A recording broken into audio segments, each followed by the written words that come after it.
So we're here today to talk about the ProStar Turbo for 2017. This is the HO engine, so again, it's got more horsepower than last year. We were at 144 and now we're at 168. You might be asking yourselves, well, where did all that power come from? Well, before we go through that, let's just refresh our memory on what we did last year. We've got the forged bottom end, so the new crank, the 270-degree firing order, we've got the new connecting rods, we've got the piston squirters, we've got the forged pistons, we've got the new head, new cams, we've got the LCAC on the back here, so the liquid charge air cooler to give you that horsepower at all different temperatures, and the big turbo on the front of the engine here. All of that adding up last year to 144 horsepower. But for this year, we've tweaked a couple of things to give you that extra horsepower.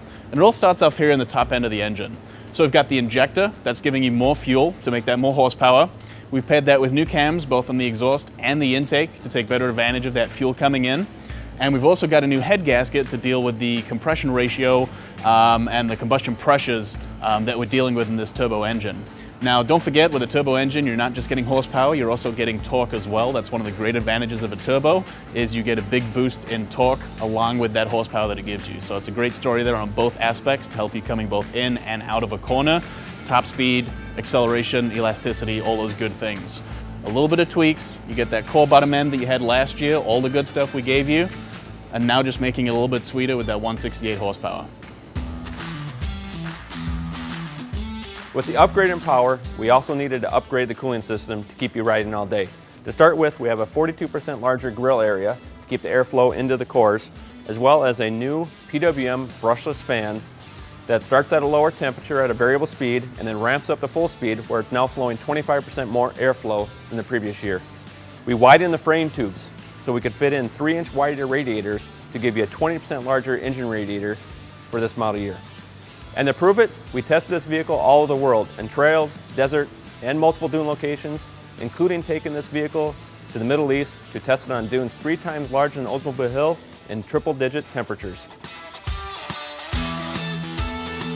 With the upgrade in power, we also upgraded several key components of the driveline.